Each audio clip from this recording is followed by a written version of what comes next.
So A guys, how you hope क्या बच्चे होंगे। और आज की वीडियो में हम बात करेंगे कि जो लोग गवर्नमेंट जॉब की तैयारी कर रहे हैं उनके लिए खुशखबरी है। और उस खुशखबरी के हकदार आप सब लोग हैं जो गवर्नमेंट जॉब की प्रिपरेशन कर रहे हैं। पिछले कुछ टाइम से लगातार कंटिन्यूअस ये बातें आ रही हैं कि पेपर लीक हो रहा है, ये पेपर लीक हो गया, पुलिस का, एसआई का, इंजीनियरिंग का, या बहुत सारे ऐसे पेपर हैं, मेडिकल का लीक हो रहा है। ऐसे में सॉल्यूशन नहीं मिल पा रहा कि क्या एग्जैक्ट सॉल्यूशन होगा, कैसे इसको इम्प्रूवमेंट किया जाए, क्या ऐसी स्ट्रेटजी, क्या ऐसी प्लानिंग किया जाए कि भाई इसका वो सॉल्यूशन निकले। तो ऐसे में मैं बता दूं, अभी 2021 में जो एसआई का पेपर हुआ था उसको दोबारा होने की, रीचेक होने की प्रोबेबिलिटी है, और वो एग्ज़ाम रद्द कराएगा। जितने लोग सेलेक्ट हुए हैं तलवार लटक गई है उन पे। तो भाई ऐसे में एक बात जान लो, अगर आप किसी घोटाले में करके या इस तरह से आप गवर्नमेंट जॉब में जाओगे तो भाई खैर नहीं है। आपका री एग्ज़ाम कभी भी हो सकता है। ये मतलब एक बड़ी खतरनाक चीज़ है कि सिलेक्शन होने के बाद गवर्नमेंट जॉब, एक बार और ऐसा हुआ था कि यूपी में पुलिस की वैकेंसी कैंसिल किया था। उसमें शायद अखिलेश यादव का टाइम हुआ था तो मायावती ने कैंसिल किया था, या फिर शायद अखिलेश की सरकार आई बहाल किया था, उनको कोर्ट ने बहाल किया था कि भाई आप एक बार नौकरी देके दोबारा ऐसे नहीं करोगे। 2-3 साल लोग बैठे हुए थे। लेकिन इससे ये सीख जरूर मिलेगी कि भाई अगर आप एग्जाम में नकल करके पास हो गए या एग्जाम लीक होता है पेपर, तो जो कैंडिडेट पैसा दिए हुए उनका पैसा डूब जाएगा। अब एक सजेशन मैं और चाहता हूँ कि गवर्नमेंट को करना चाहिए, लास्ट 5 ईयर में जितने भी गवर्नमेंट एग्जाम हुए हैं उनका एक अच्छे से एसआईटी बैठा करके अच्छे से जांच होना चाहिए, चाहे वो टेक हो चाहे वो नॉन टेक हो।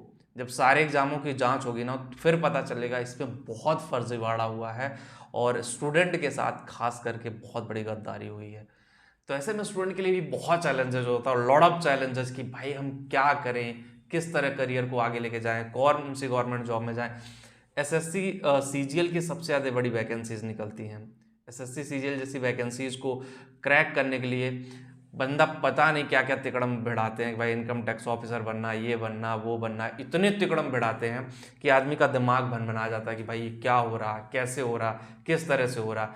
तो आपको चीज़ें ऑप्टिमाइज करना है, उस पर काम करना है और फिर जा कर के आगे बढ़ना। और उस देखो, गवर्नमेंट को ये चाहिए कि भाई जो भी पेपर लीक हो वो पेपर आगे नहीं बढ़ना चाहिए, क्योंकि पेपर लीक वालों माफियाओं को रोकना इतना आसान नहीं है।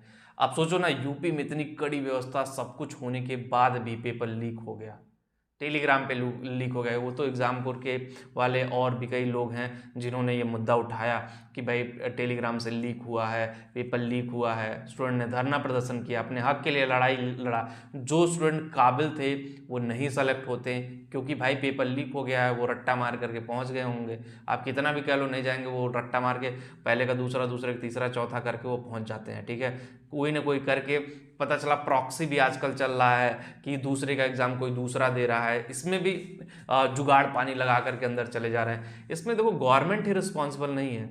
अब गवर्नमेंट तो पेपर करा रही है, उसमें वो भी रिस्पॉन्सिबल, प्यून से लेकर के अपर लेवल का अधिकारी सारे रिस्पॉन्सिबल है। अब सोचो ना, न्यूज़ ये भी आ रही है कि जो यूपी पुलिस का पेपर लीक हुआ, एक प्यून था जो जहाँ छपती थी, पेपर छपाया वहाँ से उसने लीक कर दिया। तो सोचो ना, ऐसे लोगों को तो मैं बोलता हूँ कि भाई उम्र कैद होनी चाहिए। क्योंकि आप पेपर लीक नहीं, आप 50 लाख लोग बैठे थे उस एग्जाम में, 50 लाख लोगों के साथ खिलवाड़ किया, उनके साथ कितने लोग जुड़े हुए थे, कितना सरकार का पैसा वेस्टेज गया। तो ऐसे लोगों पे जो वो 1 करोड़ 10 साल वाली जेल हो, मुझे तो लगता है आजीवन कारावास कर देना चाहिए। जब तक ये जिए तब तक जेल में रहे। इनका एक नेटवर्क ही जेल में जाएगा, तभी जा करके ये माफिया सुधरेंगे। तो आप लोगों का क्या कहना कि जो एग्ज़ाम 5 साल पहले से लेकर के अभी तक हुए हैं सारे एग्जामों की जांच होनी चाहिए या नहीं होनी चाहिए, कमेंट करके ज़रूर बताइए। मेरे हिसाब से उन एग्जामों की जांच होनी चाहिए। उससे ये होगा कि भाई कितना एग्जाम में वो चीज़ें हुई हैं, किस लेवल पे चीज़ें हुई हैं, किस लेवल पे बेईमानी हुई है, वो सारी चीज़ें आपको यहाँ पे निकल करके आ जाएंगी। वीडियो में इतना ही। होप गाइस वीडियो आपको पसंद आया होगा। जो लोग टेलीग्राम पे वहाँ भी जाके ज्वाइन करो, जिनको मेरे से बात करनी है उसका लिंक डिस्क्रिप्शन दे रहा हूँ, कमेंट में पिन कर दे रहा हूँ, वहाँ भी जा करके आप डायरेक्टली मेरे से बात कर सकते हो। मिलते हैं नेक्स्ट वीडियो में। Thank you.